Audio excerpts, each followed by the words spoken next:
Voltei. Na verdade, voltei, mas estou vindo pela primeira vez, mas já pela segunda e talvez pela terceira. A questão é que eu tive que reiniciar a transmissão porque o celular do Rodrigo não estava entrando a imagem.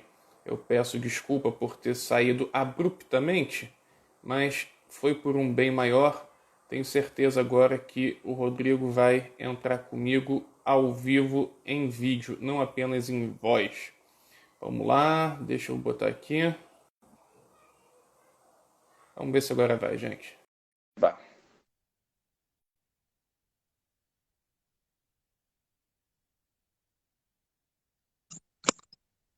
Ixi, tela tá preta.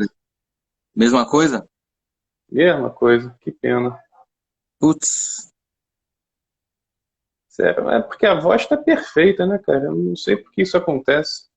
pois é, eu tô te vendo aqui, Que tranquilo. pena.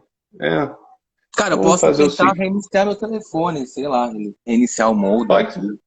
pode ser então? Faz isso então. Tô aqui esperando essa sessão. Tá bom, 5 minutinhos eu tô Não de vou. volta aí. Vai lá. Abraço, falou. Valeu. Bem, o Rodrigo, gentilmente, vai reiniciar aqui o telefone dele para ver se vai. No especial do Raul Seixas, a convidada lá de Portugal também teve esse problema. E quando ela reiniciou todo o aparelho do celular, acabou indo depois. Vamos torcer para que dê certo. E também, se não der certo, a culpa não é do Rodrigo. Ele está aqui super gentil. 4 horas a menos. Ele está em Los Angeles, se não me engano. Vai dar tudo certo, com certeza. E se não der certo hoje, dá outro dia, sem o menor problema. Enquanto o Rodrigo ele faz reiniciando, né, o telefone dele, vou dar aqui alguns avisos. Ontem, primeiramente, gostaria de agradecer ao Giba Biblos, que fez uma quarentena sessions muito bacana. O cara é uma simpatia, extremamente talentoso.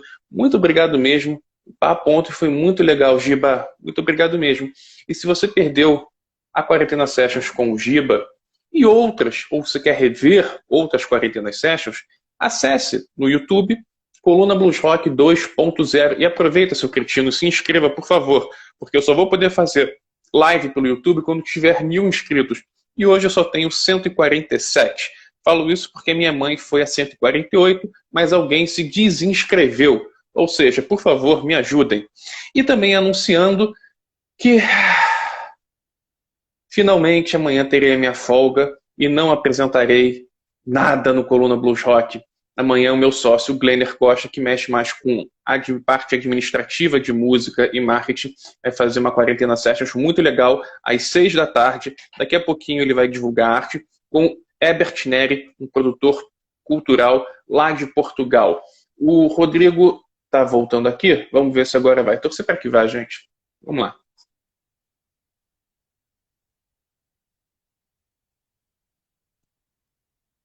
Ah, agora foi. Foi? Putz, Foi. Eu acho que eu foi. tô, eu tô me vendo travado aqui na tela. Não Bem, sei. já é alguma coisa, né?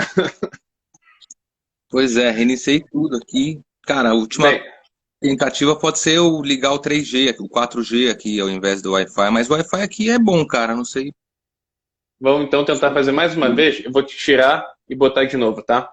Tá, manda você pra mim pra eu aceitar agora, ao invés de eu mandar Tá, pra você. Talvez pode mude alguma ser, coisa. pode ser. Tá, Beleza. vai. Bem, agora já apareceu a imagem dele. Já é um ganho, né? Vamos ver se agora vai. As coisas vão melhorando.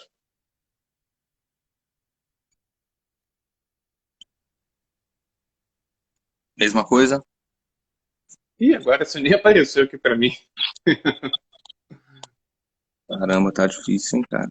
Vamos fazer o seguinte: tenta então entrar no 4G, que aí eu te tiro e coloco daqui a pouquinho, pode ser?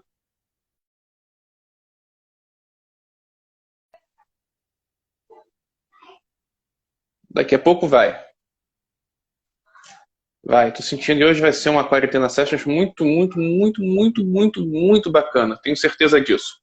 O Rodrigo, quando você estiver aí no 4G, manda um oi que eu te mando o convite novamente, tá? Sábado agora, posso adiantar alguma coisa, mas não posso adiantar nomes, teremos um convidado gringo dos Estados Unidos. É um cara que toca muita, muita, mas muita guitarra. Eu vou falar, por mais que não esteja 100% confirmado, está uns 85% confirmado, mas é o Sean Pittman. O cara já tocou com Deus e o Mundo, o cara toca muita guitarra, faz um blues rock poderoso, energético, muito, muito, muito, mas muito bom mesmo. Não percam, sábado, 4 da tarde, aqui no Coluna Blues Rock, Sean, sei lá como se fala assim, Pittman. O cara toca muito. Com certeza o Rodrigo Mantovani já ouviu falar dele, se é que também já não ouviu, né, nesses festivais dos Estados Unidos. Também, Deus sabe como, ou não sabe, porque é uma incógnita, não sei porque eu estou me propondo a fazer isso.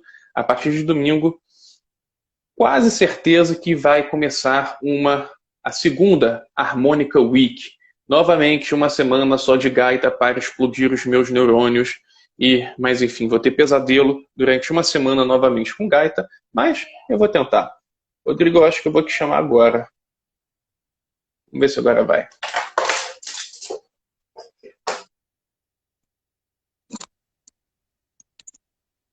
Fala, Hugo. Tentativa E não deu.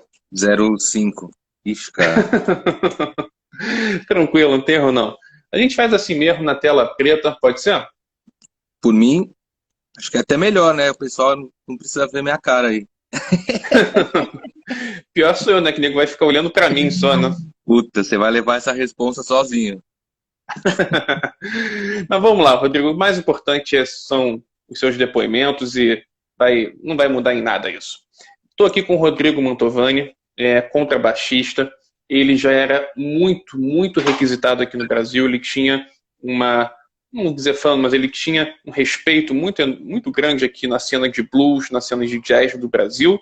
E ele hoje em dia, você está em Los Angeles, não é, Rodrigo? Cara, não, eu tô em Chicago.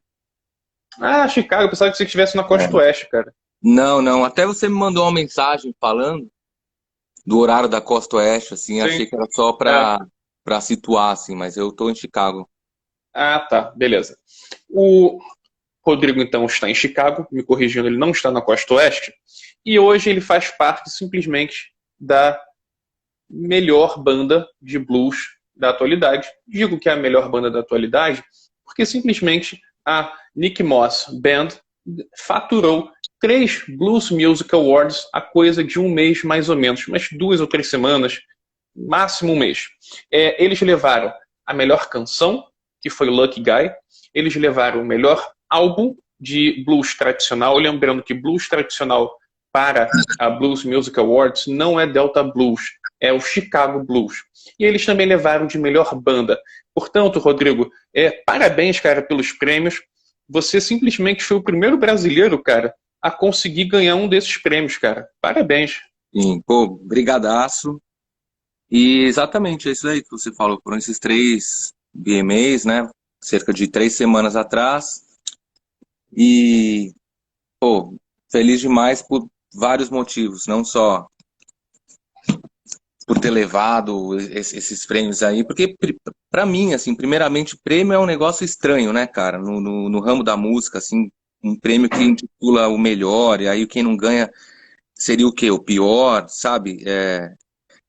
E como arte, eu vejo, assim, esse prêmio, essas premiações todas, muito mais fazendo parte, assim, de um mercado, de uma cena, né? E das coisas que acontecem atualmente, muito mais, assim, do que simplesmente e puramente por qualidade, assim, né? Não desmerecendo e não tirando o valor. Mas eu tenho essa consciência, assim, que essa premiação toda, né? Essa festa toda, assim, todas as pessoas que estão lá fazendo parte dessa festa, indicadas ou fazendo a festa acontecer mesmo, são pessoas que estão envolvidas, assim, no meio do blues, do cenário, assim, no momento, né, fazendo acontecer, assim, os festivais e tal, não sei o quê. Então, tem muito a ver com o que está acontecendo agora, assim, quem está mais em evidência, quem tá trabalhando mais.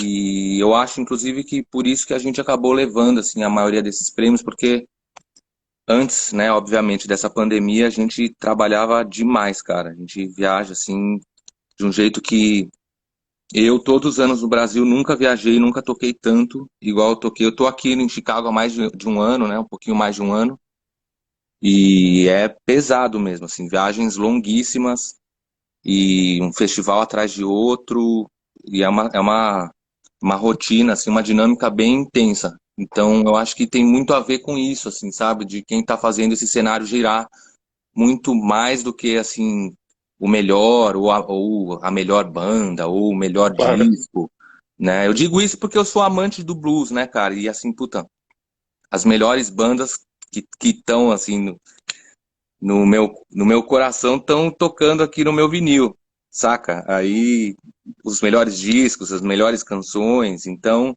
essas premiações, né, esses prêmios, eu fico super agradecido, assim, super, acho importante, né? Principalmente, igual você mencionou, ter sido o primeiro brasileiro a ter Claro. recebido essa premiação. Infelizmente, né, não teve a premiação esse ano por conta da Claro. pandemia, Sim. que, ao meu ver, é uma coisa muito ruim, assim, né? Eu digo isso porque eu participei de outros dois BMAs lá em Memphis. O primeiro que eu participei foi com a Igor Prado Band. A gente foi indicado de prêmio de melhor disco de bandas. Qual que era o termo? De bandas. Novatas, né? Não era novatos, não é novatos o termo. Até assim, eu vi uma entrevista falando isso, mas tem um outro termo que eu vou lembrar daqui a pouquinho, eu coloco aqui. Enfim, a gente Tá. acabou participando, foi a primeira vez que eu participei do Blues Music Awards em Memphis, e a gente acabou tocando na inauguração do evento, e ali a gente viu, e assim, como foi a primeira vez que a gente estava participando e tal, a gente viu como é importante a exposição ali do momento, saca? Assim, tá todo mundo, Claro. todos os indicados, todas as pessoas que fazem os festivais do mundo inteiro, e a gente teve essa felicidade de abrir o evento e participar da cerimônia e tal. E depois, no ano passado, eu participei mais uma vez do Blues Music Awards. Eu já estava integrando a banda do Nick, inclusive ele ganhou pela primeira vez um Blues Music Awards no ano passado, após ter sido acho que 27 vezes indicado, ele nunca tinha ganho. E o ano passado ele ganhou pela primeira vez de melhor artista de blues do ano. Ah, lembrei da palavra contemporâneo do disco, que a gente Contemporâneo. Tá. foi o melhor disco contemporâneo que a gente estava concorrendo. Enfim, e aí, o ano passado mesmo, assim, quando eu estava participando desse evento, tiveram coisas, assim, que para mim foram praticamente o auge, assim, da minha carreira, né? De tocar com William Bell lendário, Soul Man, que gravou na Stax, porra, ficou conhecido depois da regravação do Albert King, da música dele, Born Under a Bad Sign, assim, pô, tive a felicidade e o prazer, né, de a gente ter sido convidado para tocar com ele no evento, e, enfim, só falando isso para dizer que toda vez que a gente participa do Blues Music Awards lá em Memphis, tem muito contato, tem muita exposição e muita coisa legal acontece, entendeu? E esse ano, infelizmente, por causa da pandemia, acabou sendo online, gravado e tal, e por isso que eu acho que, assim, foi uma perca, assim, de oportunidade de conhecer, né, e de trocar, e de fazer som com o pessoal que tá lá, enfim. Esse momento está sendo ruim e chato para todo mundo, né? Mas, e só para lembrar também, o Rodrigo, que ano passado, além do Nick Moss, o Dennis Growling levou para melhor gaita também, né? O Dennis Growling, ele tá na banda do Nick Moss já por 2 discos. Esse o Lucky Guy e o anterior, né? Isso, perfeitamente, É, exatamente isso. Ele ganhou também pela primeira vez o BMA de melhor gaitista do ano. legal. Estou aqui com o Rodrigo Mantovani, está aqui praticamente num podcast, porque a imagem dele não está legal, como vocês podem ver, mas a conversa está fluindo bem, vamos que vamos. Estávamos falando aqui porque o Rodrigo Mantovani foi o primeiro brasileiro a conquistar um Blues Music Awards, o que para nós brasileiros, para nós amantes do blues, cara, Rodrigo, eu vou te falar, cara, eu fico muito emocionado, cara, porque eu tô nessa de escrever sobre blues há 13 anos, cara, Uhum. e eu fico feliz mesmo podendo ver e estar conversando com um brasileiro que ganhou pela primeira vez, porque isso tudo não fortalece só a imagem do Rodrigo ou dos músicos brasileiros, perdão, isso fortalece também o blues no Brasil como um todo, cara. Para todo mundo que trabalha direto ou indiretamente pelo blues no Brasil. Então, assim, fico muito feliz, cara. E como você diz, né, cara, é claro que se a Nick Moss ganhou esse ano, não quer dizer que as outras bandas sejam ruins. Claro que não, né? Eu acho que é por aí mesmo, cara. Novamente, parabéns, Rodrigo. Pô, obrigado, cara. E exatamente isso aí, você tocou num ponto que é muito o, o mesmo raciocínio que eu tenho quando eu falo assim, que eu fico feliz por vários motivos, né, sem ser só a premiação. Um dos motivos é esse, assim, por ser brasileiro, por ter vindo, né, da história que eu tive aí no Brasil e tal, e eu acho que qualquer artista ou banda que integre, né, esse circuito atualmente nos Estados Unidos já é uma vitória, porque eles são fechados mesmo, Sim. sabe? E porque o negócio começou aqui há muito tempo, cara. É assim, é muito tempo de história. Lá para trás, sabe? Antes da gente nem começar a pensar em blues e ter esse tipo de acesso, né? Não dá nem para comparar uma coisa dessa. Então, assim, eu costumo dizer, né, que assim, a Europa foi privilegiada, né? Obviamente, pô, os anos 60 os caras já estavam indo pra lá pra fazer Sim, show, teve lá aquela sequência de shows do American Folk Blues, sim, tiveram vários artistas de blues da pesadíssima que foram morar na Europa, então eles tiveram um contato muito mais rápido e muito mais intenso, né? sim. Então, a Europa eu meio que deixo fora, assim, disso que eu tô falando por conta disso, por conta desse acesso que eles tiveram, mas qualquer outro tipo de nacionalidade que adentra esse circuito do blues, eu acho que é uma vitória por conta disso, deles serem fechados, e eu acho que assim, qualquer um que venha de outros lugares, puta, tem que ter ralado muito, assim, sabe? E querer mesmo fazer parte, porque, pô, acho que ninguém começa a tocar blues, né, no Brasil, pelo menos, assim, quando eu comecei não era. Ninguém começa a tocar blues querendo ser rico, sabe? Eu acho que Claro, não é interessante, assim, financeiramente, não é interessante comercialmente, se você tem um grande desejo, né, de ser reconhecido, de sucesso e fama, não é algo interessante. Então, é por isso que eu coloco dessa maneira, que qualquer um que adentre esse cenário, com certeza tem uma paixão grande, assim, e teve muito de dedicação própria, porque por conta dessa falta de contato pessoal com os artistas do blues, com a história do blues. Então, eu digo isso no meu caso, assim, né? Putz, a gente foi começar a tocar com os artistas gringos, com a Igor Prado Band, depois de um tempo, né? E eu já tocava, já fazia tempo, comecei a pesquisar os artistas por minha conta, comecei atrás dos discos por minha conta, ver lá quem que tá tocando baixo naquela gravação. Puta, mas essa gravação não é a original. Quem que gravou a original? Aí você vai voltando para trás, vai fazendo uma pesquisa por conta própria, entendeu? claro, E eu acho que essa vitória faz parte disso, entendeu?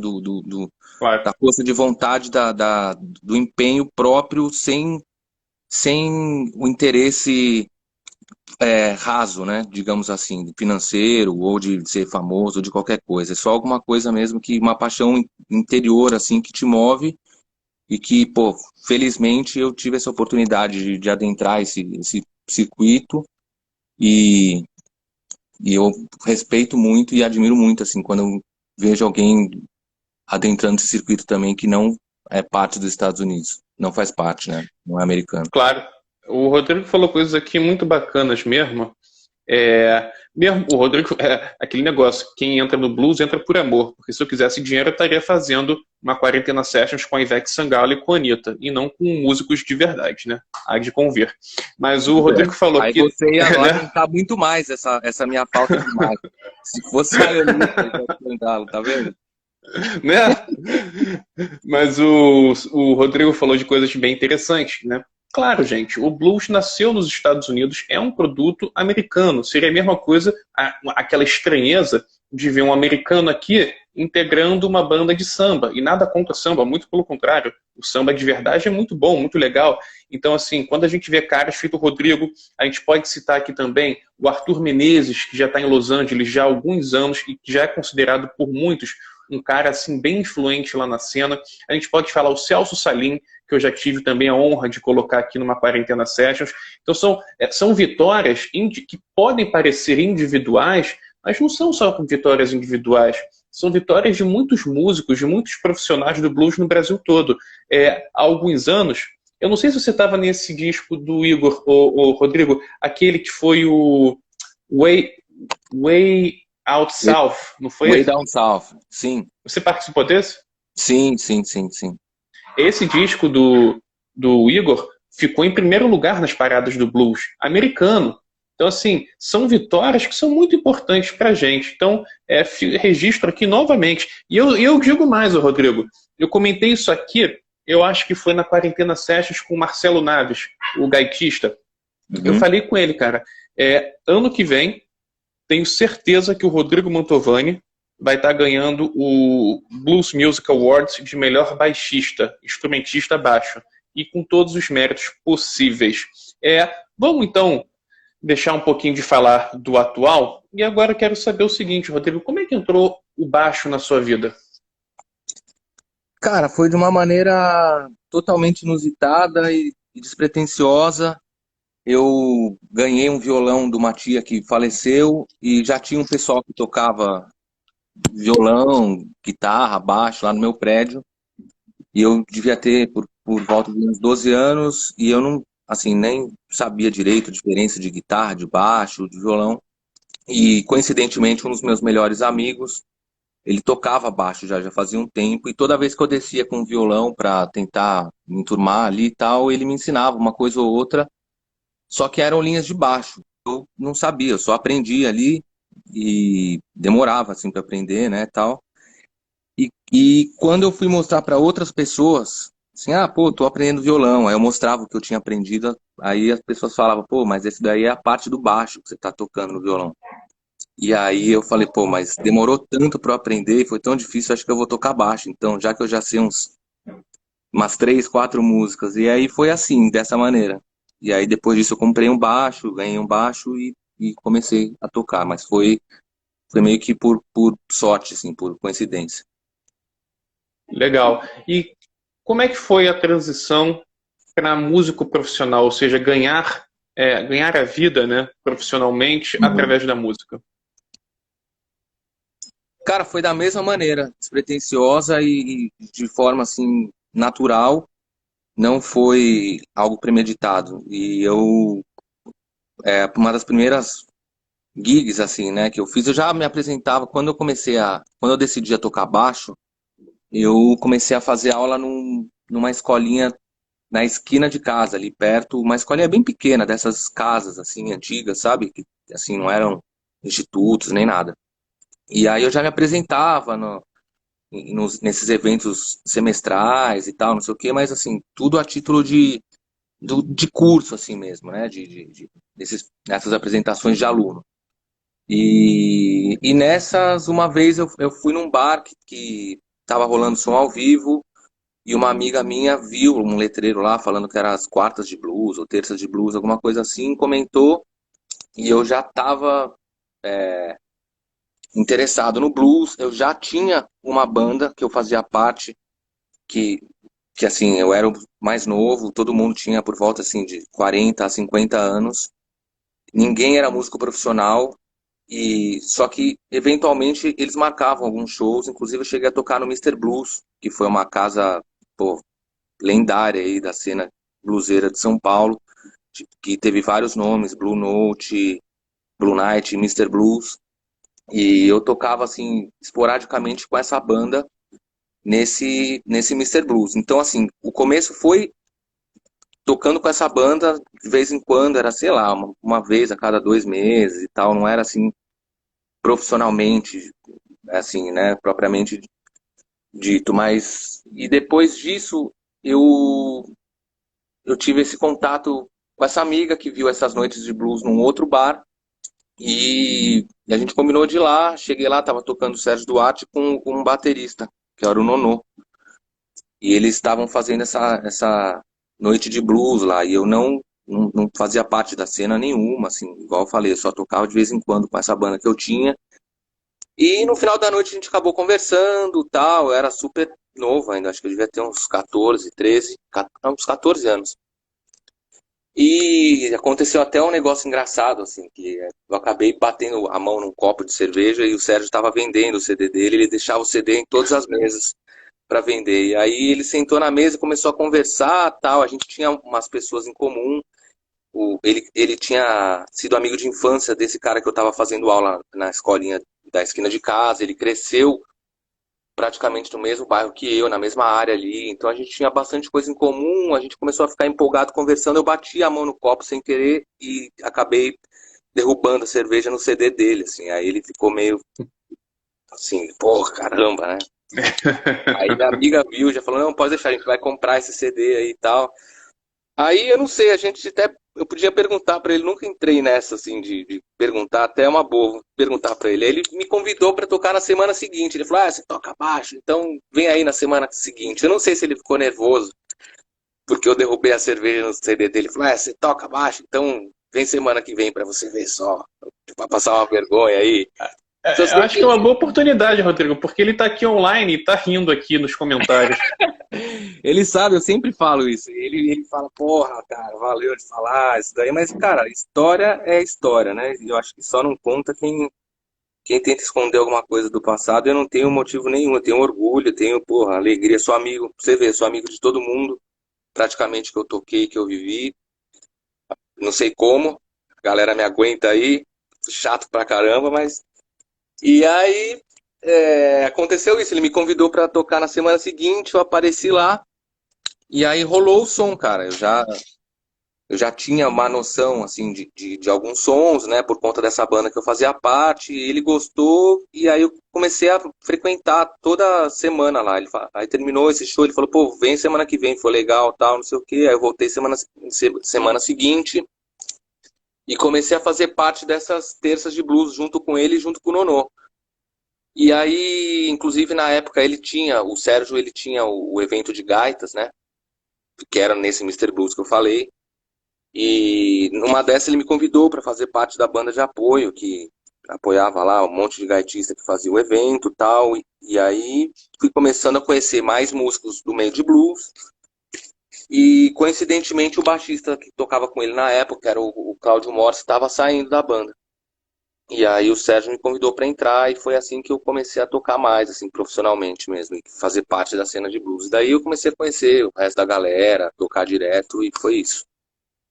Legal, o Sérgio Duarte está falando aqui. Está me devendo aquela cerveja até hoje. Porra, sacanagem de falar isso. Né? Acho que quem tá devendo alguma coisa agora é você, tio Sérgio. Brincadeira. Sérgio é irmãozaço, porra, parceiraço. E sempre que eu tenho oportunidade, inclusive saiu agora recentemente uma matéria super legal aqui numa revista americana e eu citei o Sérgio, citei o Léo Duarte, que é o filho dele. É uma família que eu tenho muito contato, respeito e considero bastante. Acho que o Léo deve estar online também, se ele não saiu. Eu vi que ele O estava Léo online. Duarte, o Léo não vi não, mas o Sérgio está aqui. E o Sérgio é um cara fantástico. Também tive a honra de fazer essa entrevista aqui com ele durante essa quarentena. Rodrigo, vamos fazer o seguinte: tem muita gente aqui pedindo a sua imagem. Vamos tentar fazer uma última tentativa. Eu vou tirar e depois te colocar de novo, pode ser? Pô, pode? Tirar e colocar de novo? Pode? Vamos lá. Vamos lá. A conversa está muito boa. A gente tem que ver o Rodrigo. Sacanagem a gente não poder matar essa saudade. Tem muita gente querida que gosta de você, bicho.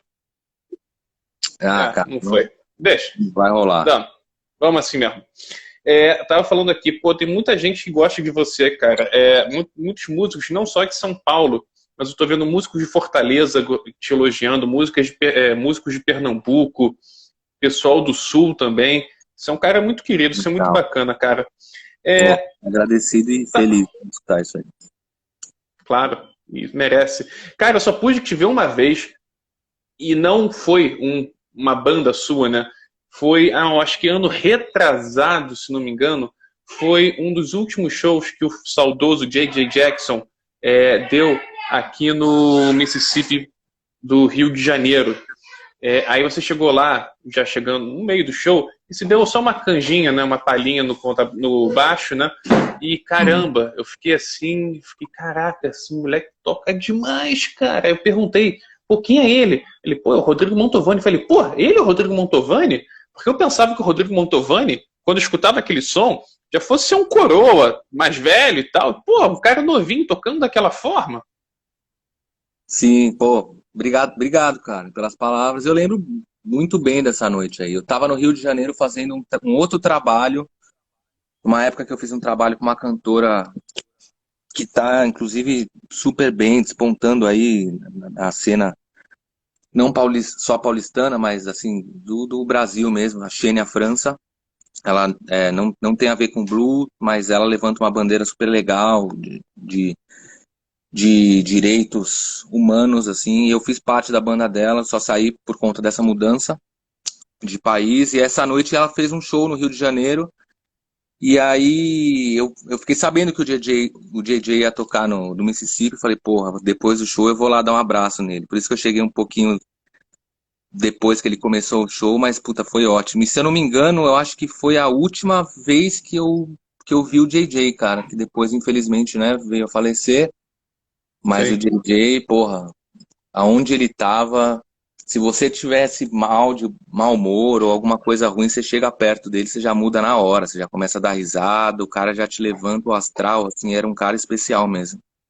Não sei se a E ele Esmeralda, a mulher era. dele, tá escutando aí, se ela tiver, mandar um beijão pra ela. Super figura também, carismática e querida. E ele era um entertainer no palco, né, bicho? Ele era, ele era. Ah, o JJ, É. porra, a gente aprendeu muito com ele, né? A gente teve. O JJ, ele fez participações no disco do Igor, antes da gente ser Igor Prado Band, quando ainda era Prado Blues Band, o JJ já gravou no Sim. disco deles, ele era um cara super presente, assim, todos os, os, os eventos e todas as programações que a gente sempre bolava, o JJ sempre estava no meio, porque era um cara especial mesmo. E ele era Projeto. muito querido. O pessoal do Blues Etílicos adorava ele também. Sim. O JJ, pô, acho que é difícil encontrar alguém que não fosse, fosse super amigo e adorasse ele, né? Faz falta mesmo. Verdade. Eu tenho isso muito marcado na minha cabeça, Rodrigo, porque na hora de ir embora desse show do Mississippi, eu voltei de carona com um amigo e a gente deu carona pro JJ, né? Então a gente foi no mesmo carro que o JJ. Cara, a gente não parava de rir o caminho todo. Ele não parava de contar piada, de contar as histórias dele. Foi assim, momentos bem bacanas. Como é que você chegou até o Igor Prado? Cara, a gente se conheceu antes de começar a tocar junto, mas não teve muito contato. E que eu me lembro, a primeira vez que a gente chegou a tocar, eu tocava com o Lancaster na época. Fazia Uhum. parte da banda do Lancaster, que é um outro guitarrista de São José dos Campos. E a gente ia fazer um evento e o Lancaster não ia poder fazer o evento. E aí ele colocou o Igor no lugar dele e a gente fez um ensaio antes e tal. E aí foi, acho que a primeira vez que a gente acabou tocando junto, assim mesmo, numa gig, foi fazendo esse ensaio para esse evento. Que ele tava cobrindo o Lancaster, fazendo no lugar dele. Deixa eu fazer você começou a tocar quando com o Igor? Você se lembra? Mais ou menos? O ano? Tá, cara, exatamente, não, puta, não sei. Não sei. Porque teve um show do Igor Prado aqui no Circo Voador, no Festival Brasileiro, Eu Festival tava, Nacional de Blues. Pô, você eu tava nesse tava, show? tava. Ah, então eu já vi um show teu, cara. Eu tava nesse Tava. show cobrindo também. Então pronto, já te vi um show então. Ótimo. Tá aí. Legal, mas eu não sei, se eu fosse chutar, eu falaria 2003, 2002, por Esse aí. festival que eu tô falando foi 2007. Aham. Vamos lá, Eu lembro. Rodrigo. Fala. Não, eu lembro, inclusive teve até a participação, eu acho que era um gaitista gringo, eu não lembro quem que era, mas ele tava na mesma noite, tiveram dois shows, inclusive, não sei se você lembra disso. Teve o nosso show e um outro gaitista depois, assim, com uma outra banda. Não me lembro mesmo, aí já é abusar da minha memória. Você tem um disco muito bacana mesmo, tá no Spotify, inclusive, escutem, por favor, que é com o Big Creek Slim, que é um bluesman da Dinamarca, sim, da Dinamarca. O disco é o Firstborn. Descasso, escutem, altamente recomendado. Como é que você chegou até o Big Creek Slim? Cara, eu já conhecia o Big Creek Slim, o som dele e tal, sem conhecer ele. Eu lembro, a gente tocava num bar em Botucatu, Vila Blues, do grande Vlad, um figuraço. E ele foi um dos primeiros que mostrou um CD do Big Creek e falou, pô, esse cara às vezes toca aqui, é super legal, tal, não sei o quê. E mostrou um CD do Big Creek, eu fui atrás, eu vi o trabalho dele, pô, achei demais, né? E aí eu tentei entrar em contato com ele via Facebook, essas coisas, mas ele não era muito modernizado na época. Não que ele seja muito modernizado agora, mas já tá melhor. E aí, cara, a gente foi fazer o festival de blues do Mississippi, lá de Caxias do Sul, e o Uhum. Big Break tava lá. E aí foi a primeira vez que eu conheci mesmo ele, assim, ele tava tocando, eu não lembro se ele chegou, se ele tava tocando o trabalho dele, alguma coisa assim, mas ele tava no festival. E aí eu cheguei nele e falei, porra, Big Creek, prazer, né, tô tentando entrar em contato com você e tal, pô, acho super legal o seu som e faço a mesma onda de som. Seria legal a gente fazer alguma coisa, né, em algum momento próximo. E aí ali mesmo a gente já, porra, ele foi super receptivo, o santo bateu ali e a gente já combinou meio que dele ir para São Paulo e a gente já fazer uma tour, assim, em pouco tempo. O festival acontecia acontece, né, em novembro, não sei se vai acontecer mais, né, enfim. Mas eu lembro que, assim, esse contato foi em novembro, quando foi menos da metade do ano seguinte, a gente já estava fazendo show junto em São Paulo. E aí a gente fez uma porrada de show junto em São Paulo, e aí, quando ele foi embora, a gente decidiu que, assim, a próxima vez que ele viesse para São Paulo para fazer esses shows, seria legal a gente gravar, né, o trabalho, assim, para documentar, né, para registrar o trabalho. E aí, assim que aconteceu. Na próxima turnê que ele foi para São Paulo, a gente fez uma batelada de show e fez a gravação do CD. E repito, Rodrigo, é um descasso. Muito legal o disco, cara. Vocês pretendem fazer mais um disco juntos ou parou por aí? Não, então, pô, obrigado, acho que bom que você gostou. Esse disco, cara, ele foi super bem recebido aqui nos Estados Unidos também. Tem uma crítica aqui uma crítica não, tem um website que reúne 10 dos mais especializados críticos da área de blues, da cena do blues, e aí a gente foi eleito o melhor disco de country blues do ano, inclusive por votação desses 10 críticos do ano passado ou retrasado, não lembro bem. Mas foi logo depois que saiu esse disco. E, assim, super feliz até hoje, assim, o pessoal. Às vezes eu toco, eu vendo esse disco por aqui, e aí às vezes eu toco no mesmo lugar pela segunda vez, as pessoas que compraram vêm elogiar, porque meio que compram no escuro, assim, né? O Big Freak, Claro. ele nunca veio fazer turnê muito aqui nos Estados Unidos e tal, e as pessoas que estão vendo meu show gostam e acabam comprando no escuro, e acho legal esse retorno, assim, quando eu vou de novo tocar no mesmo lugar, galera que comprou vem falar o quanto que gostou. E quanto a um segundo trabalho, cara, já foi gravado na Dinamarca, eu fui para uma turnê na Dinamarca com o Nick Moss no ano passado, no final do ano, em novembro, e aí eu aproveitei 2 dias off que eu tive na Dinamarca, peguei um trem, encontrei com ele, e a gente gravou um outro disco rapidinho, assim, em 2 dias, aí eu voltei para o resto da turnê com o Nick Moss na Europa.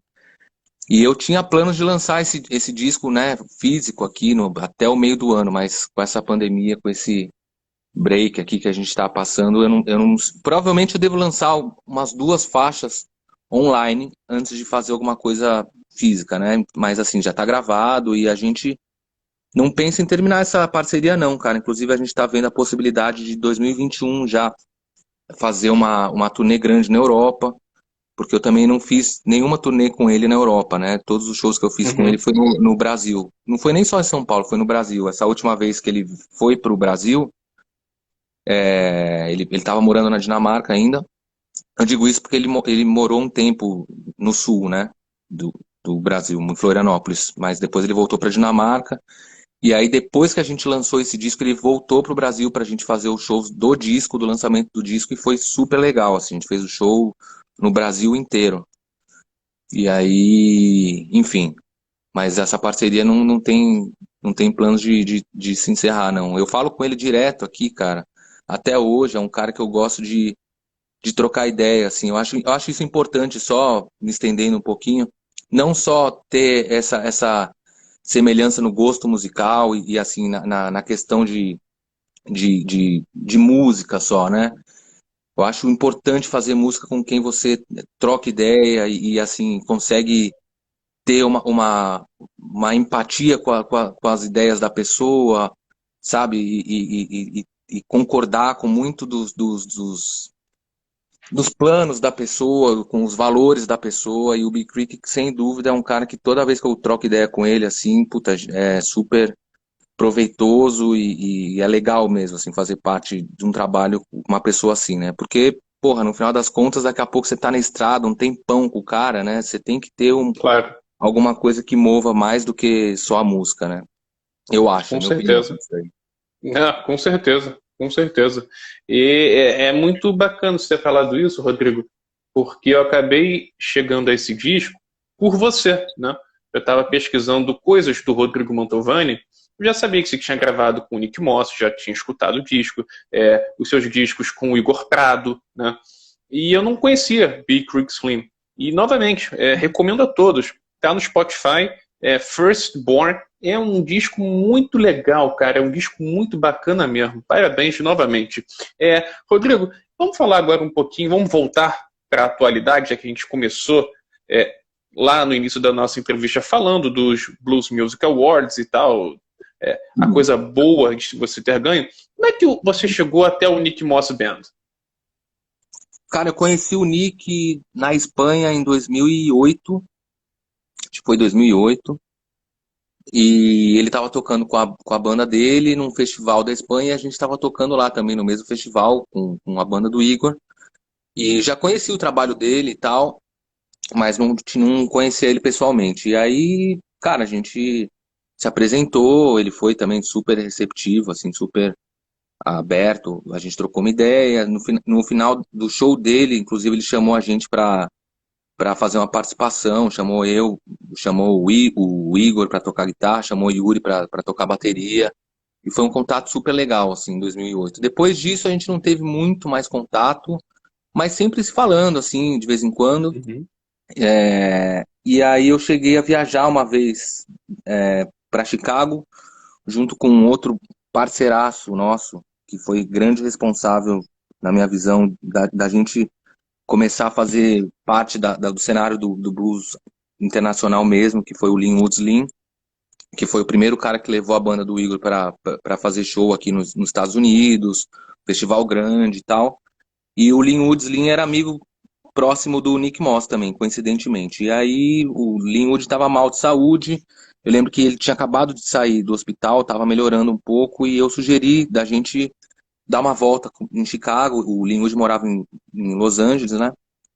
Achei que era uma boa oportunidade, já que ele tinha saído do hospital, da gente aparecer no Chicago Blues Festival, pra galera ver que ele estava de volta, estava bem, enfim. E nessa viagem a gente acabou ficando na casa do Nick Moss por quase 10 dias, eu acho. E aí o Nick fechou alguns shows pra gente, e aí essa viagem deu uma aproximada grande com o Nick Moss. Mas depois nada muito real, assim, depois disso, né? E aí Uhum. em 2019 ou 18, o Nick do nada, assim, me escreveu no Facebook já assim, você tem uma pergunta no escuro, você quer fazer parte da minha banda? E assim, eu tava até fazendo turnê com o Big Creek nessa época do lançamento do disco. E aí eu vi essa mensagem e eu respondi pra ele assim, pô, quando? E aí ele não acreditou na resposta, né? Aí ele falou assim, que? Você tá falando sério? Aí eu falei, pô, se você tá falando sério, eu tô falando sério. E aí a gente se ligou e aí a gente começou a conversar mesmo, assim, de uma maneira mais séria de como seria possível de fazer esse trâmite aí dessa mudança. E ele é um cara nota 1000, cara, ponta firme total, porque é um trabalho burocrático bem pesado, assim, para fazer essa mudança, né?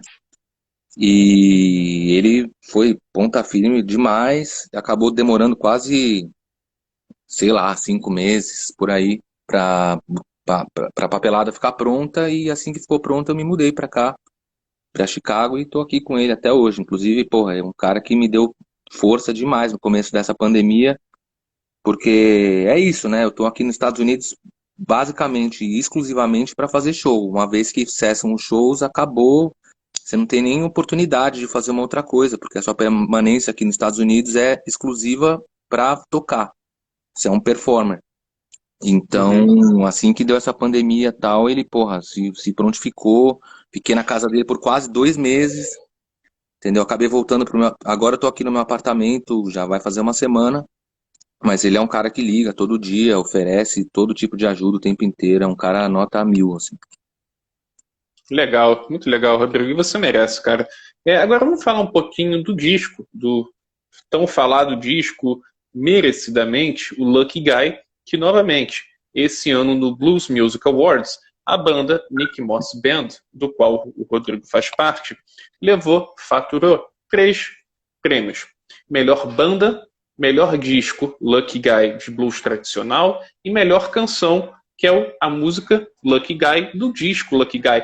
Conta um pouquinho, fala um pouquinho do processo de gravação do Lucky Guy.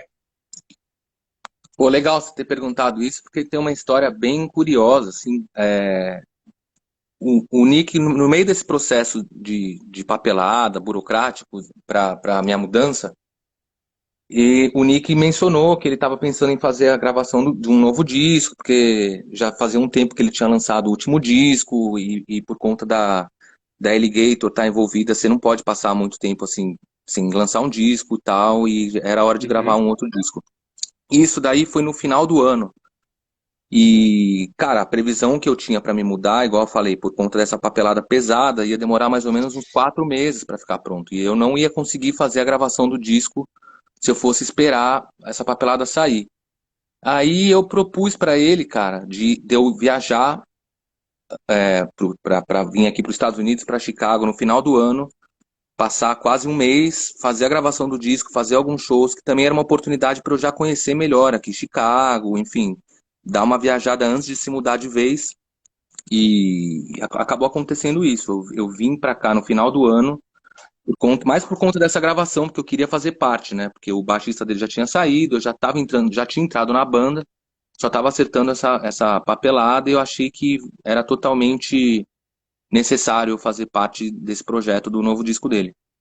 E eu viajei, vim pra cá no final do ano e, puta, meu, tava uma puta friaca, né? Aqui no final do ano era pesado, Chicago, assim, pesado. E essa gravação foi marcada lá em Los Angeles, cara, no estúdio do Kid Anderson, é longe demais daqui de Chicago. E por conta de equipamento, de aparelhagem, assim, a gente viaja exclusivamente de van aqui dentro dos Estados Unidos. Cara, dá, sei lá, 30 horas de viagem, Chicago até. Não é bem Los Angeles, né? É San José ali que o Kid mora, mas é ali para aqueles lados ali da Califórnia. Uhum. Aliás, bem longe de Los Angeles, é umas 8 horas de Los Angeles, mas é Califórnia. E aí a gente acabou indo de van para o estúdio do Kid Anderson.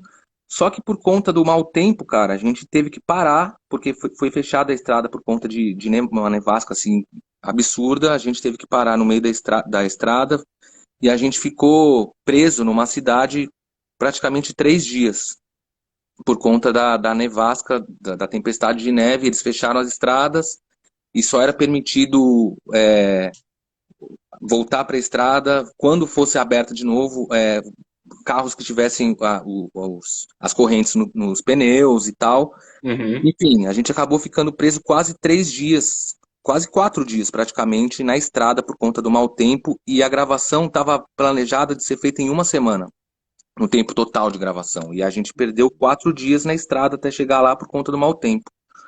Então, quando a gente. Isso foi um período, assim, bem estressante, né? Porque além da viagem em si Claro. já ser estressante, pô, você vai viajar quase 40 horas de van, né? É uma coisa, assim, estressante. Sim. Começou a ter essa questão de a gente achar que ia perder a gravação, porque se começasse a demorar mais para chegar lá, não ia fazer sentido. Enfim, aí a gente chegou lá e acabou fazendo essa gravação meio que até na correria, assim, por conta desses dias perdidos, por conta do mau tempo. Esse foi o processo de gravação. E é isso. O processo em si de gravação lá foi, puta, foi riquíssimo. Foi uma experiência inacreditável, né? O Kid Anderson, eu não sei- você conhece ele, você chegou a fazer uma. Pois é, e é isso que eu ia falar, Rodrigo. Eu já tive a oportunidade de fazer um tete-a-tete ao vivo com o Kid Anderson, lá Uhum, naquele festival de Rio das Ostras. É um cara simpaticíssimo, cara, porra, gente boníssima, sabe? Me uhum, tratou assim com uma gentileza, cara. E isso que eu ia te falar, cara. O Kid Anderson, se a gente parar pra pensar, é, quase todo disco de blues, óbvio, bom disco de blues hoje em dia nos Estados Unidos, ou tem a produção do Kid Anderson, ou ele aparece em alguma guitarra, ou faz uma participação tocando piano. Cara, o Kid Anderson, para mim, hoje, ele é norueguês, e hoje, para mim, ele é o maior produtor de blues da atualidade, bicho. sim. Não, eu concordo. Ele é um cara que é muito influente e está fazendo parte de realmente assim, todos os discos, todos os trabalhos, por conta disso, por conta da competência dele e por conta de ele se. Tudo que ele faz, ele entra muito nos projetos, assim, que ele abraça, ele vai, assim, a fundo. E quando ele começou a fazer esse projeto de transformar a casa dele num estúdio, porra, a casa dele virou um estúdio que em estúdio nenhum você acha os equipamentos que ele tem lá, sabe? E não é assim de tamanho ou de ser alguma coisa de estrutura, é mais assim de equipamento, do jeito que ele tira o som. É um cara que faz parte, né, de banda de blues, é um cara que conhece, então, puta, ele é uma chave, uma peça principal realmente para todos esses trabalhos que estão saindo aí, tem o dedo dele. Aham. Ele é incrível mesmo. E semana que vem, muito provavelmente, ele vai estar aqui na Quarentena Session. Tá Legal. 80% fechado. Cara, é incrível, muito legal. Você falou outra coisa aqui, Rodrigo. Uhum. Chicago Blues, ou seja, é de Chicago, né? É aquele blues no qual Muddy Waters, Howlin' Wolf, Otis Rush, Elmore James, todos os monstros do blues se consagraram, né? Acabou que virou um estilo deles, né? Aí eu te pergunto, você já rodou o mundo tocando blues com o Igor, com o Nick, com o Big Creek Slim? É, Chicago para você é a capital do blues mundial? Cara, essa pergunta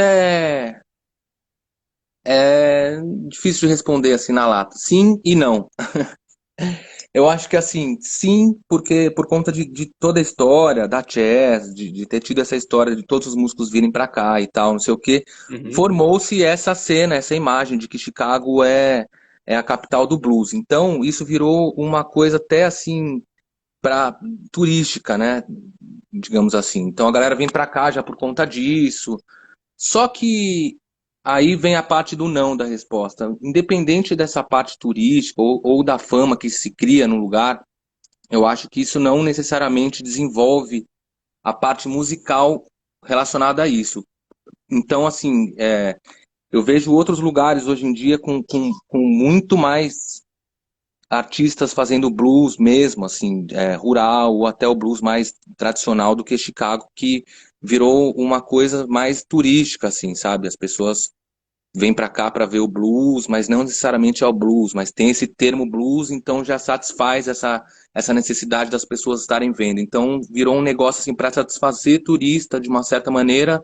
Ainda tem, óbvio, né? Vários nomes aqui que, pô, dá pesadíssima, né? O Theo Dragon ainda tá aqui, o Louis Bell, E então tem os artistas de blues, mas eu não acho que seja a capital do blues, assim, o lugar que mais produz blues mesmo, propriamente dito, eu não acho que seja Chicago, não.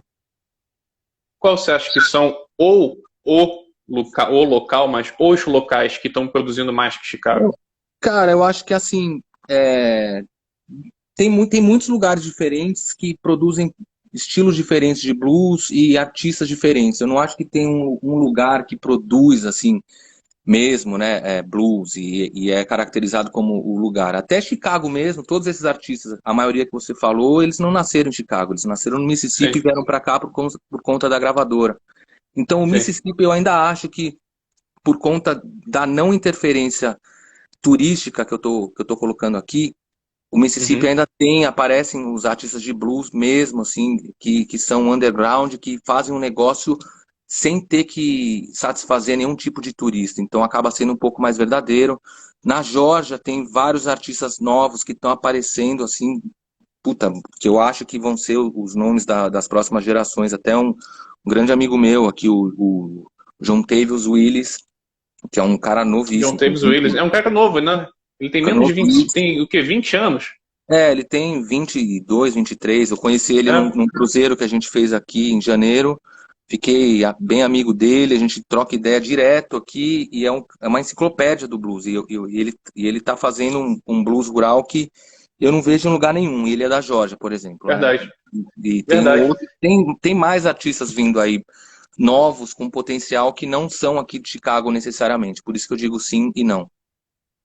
Legal. Eu acho que o último disco do John Tavis foi algum dinossauro do rock que produziu, agora eu esqueci quem, não sei se foi o Keb Mo, mas foi um cara muito bom que produziu. John Tavis é sensacional, Foi cara. o É Kevin muito Moore e bom. o Taj Mahal que produziram. Tá Inclusive, esse aí, último disco dele tá foi aí. indicado ao Grammy. Infelizmente não ganhou, mas é um cara com uma carreira pela frente incrível e eu fico feliz. Assim, para mim, eu costumo dizer que esse tipo de contato e esse tipo de troca, para mim, é o que vale de estar aqui nos Estados Unidos, entendeu? É assim, ter a chance de encontrar esses caras, de trocar uma ideia, de poder fazer som. O cara, eles também veem essa necessidade de terem pessoas que têm um pouco mais de conhecimento desse assunto. Então, quando você já começa a abordar com certos nomes e aí começa a falar da história, da maneira que eles veem também, que eles sabem, eles abraçam mesmo. E essa troca Ah, é uma das coisas que são importantes aqui, que satisfazem de estar aqui nos Estados Unidos. que legal, Rodrigo. Muito bacana, cara. Papo que está excelente. Estamos aqui num podcast com o Rodrigo Mantovani, mas quem chegou aqui desde o início sabe que o papo aqui está de primeiríssima. Quem chegou atrasado ou quem não viu, né? Quem não pôde assistir, vai no YouTube, Coluna Blues Rock 2.0 e aproveitem seus cretinos e se inscrevam também, por favor. Ô, Rodrigo, você já conversou com o Nick Moss de fazer uma turnê aqui pelo Brasil? Obviamente que quarentena impossibilita tudo, ainda mais o dólar chegando a 6 pau. Mas já falou alguma coisa, já colocou alguma possibilidade dele chegar e fazer uma turnê aqui pelo Brasil? Claro, claro. Eu acho que assim, essas coisas que você levantou já respondem, né? Porque principalmente o dólar a R$ 6, assim, e antes dessa pandemia, por mais que não tivesse R$ 6, o dólar estava muito alto faz muito tempo. Sim, E há muito tempo é assim, né? Os festivais de blues que levavam a banda inteira americana para o Brasil, eles acabaram faz muito tempo e sobrou praticamente só o Sesc, que ainda levava assim, as bandas inteiras dos Estados Unidos para fazer turnê no Brasil, no Sesc in Blues. Atualmente também nem tem acontecido muito dos artistas de blues, né? Virou mais uma coisa do jazz. Mas claro, cara, já levantei várias vezes essa possibilidade aqui para ele. Eles todos são super afins de ir pro Brasil, né? Todo mundo adora o Brasil, porque todos que já foram só têm boas lembranças e bons comentários a fazer do Brasil. Então todo mundo fica super afim de ir. Espero que a gente vá assim que acabe essa pandemia de uma maneira ou de outra. Eu até tenho falado com algumas pessoas sobre essa possibilidade, então talvez aconteça isso em breve. Assim que passar essa loucura toda, talvez aconteça sim. pô, por favor. Rodrigo, faltam 25 segundos aqui que o Instagram está me falando. Muito obrigado pela sua participação, meu amigo. Obrigadão de coração. Obrigado você, cara. Obrigado pelo convite. Parabéns aí pela iniciativa, pelo trabalho e por levantar essa bandeira aí, entrevistar a galera, colocar todo mundo aí em evidência que quanto mais ajuda a gente tiver nesse sentido, mais coisas vão gerando a partir disso. Obrigado e